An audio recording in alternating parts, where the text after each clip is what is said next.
And I'm going to kick that son of a bitch Bison's ass so hard that the next Bison wannabe is gonna feel it. Now, who wants to go home? And who wants to go with me?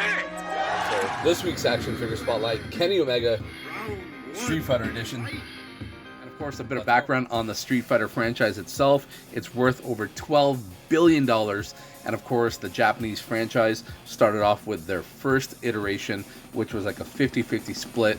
Some people hated it, some people liked it. You know what I mean? Some said the game was way too hard, tough to control the characters and what have you. And then others liked it because it was a breath of fresh air versus those, you know, just run and gun type shooters that we were used to. And the great part about Street Fighter franchise is it morphed into something when they released the second Street Fighter, right? When Super Street Fighter 2 or Street Fighter 2 came out, we were like, damn, Street Fighter 2 is amazing. And they perfected that genre of fighting games, if you will. So from there, it became just a juggernaut. There was a movie released, of course, of Van Damme. Ever think of enlisting? Oh, no.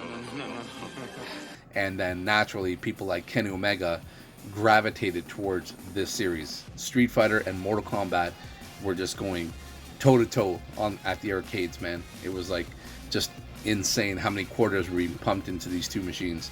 And of course, fast forward to now, 2022, Street Fighter has become a juggernaut of a franchise.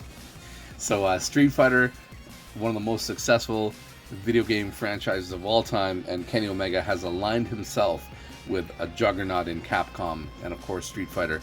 So looking at the action figure itself, again, this is going back to Kenny Omega's days in Japan, where he had an affinity for the game since he was a teenager and what have you, and then it carried over into his adult life, and then of course subsequently he's been able to portray that passion on the AEW stage. So of course the Akuma / Kenny Omega action figure looks really dope. My only gripe is they should have given him the full attire that Akuma has in the video game. Now, of course, they stayed true to his debut, how he looked back in 2019 when he debuted as Akuma, along with the Young Bucks, who were Ken and Ryu, of course. But overall, the action figure is decent. I mean, the packaging is dope. So if you're in-box collector, you're going to leave it in the packaging on the reel. And even if you're not, the figure still looks decent. I'd give it a 7.5 out of 10. Now, a little bit of background on Akuma himself. Back in 1992, there was a video game magazine in the 1990s called EGM, Electronic Gaming Monthly, of course. One of the best video game magazines of the time. They went toe-to-toe with Game Pro. I was going to say GameStop, but Game Pro. That was the other magazine, of course, other than Nintendo Power. But these two juggernauts focused on the entire video game industry as a whole. Now, what EGM did as an April Fool's joke, because both magazines I believe would do April Fool's jokes, is they debuted, or they had an article debuting a character called Feng Long, and eventually they revealed that they were lying or joking around, whatever, and people were pissed. They wanted the character.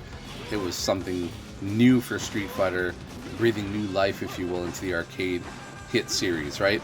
So what Capcom did 2 years later, fast forward to 1994, of course, in Super Street Fighter 2 Turbo, you could get Akuma. You could fight him, and you could also select him as a character. And I remember in those dungy arcades, man, everyone was like, yo, what the hell is this? This is just a fake rumor. You can't get Akuma. And then there were people actually getting Akuma in the arcades. So it was insane. It was like, you know, the talk of that year, basically. The topic of that year, if you will, is how you can get the secret character Akuma in Super Street Fighter 2 Turbo. So, of course, to face him, you have to go through a series of beating all these characters without using a continue, and then achieve, I think, a certain high score or what have you. And then he comes in, throws Bison off screen, and then you fight Akuma. Now, Akuma was overpowered, of course, the AI version. When you selected Akuma, not so much. He didn't have that double fireball and what have you when he jumped in the air, and he wasn't as overpowered a character when you were actually controlling or using, if you will, Akuma. So a little bit of background on Akuma, and it's dope that Kenny Omega chose him. Fittingly so, because they have similarities. as his character of choice. So really dope action figure.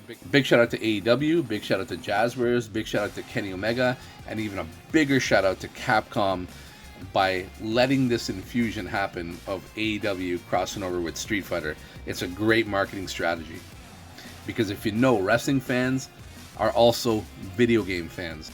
So thanks for tuning in. That's the action figure spotlight. Kenny Omega, big ups for doing that action figure crossover with Street Fighter and Akuma. That is really dope. Looking forward to the Ryu and Ken figure as well. We'll be doing an action figure spotlight on those once we get them.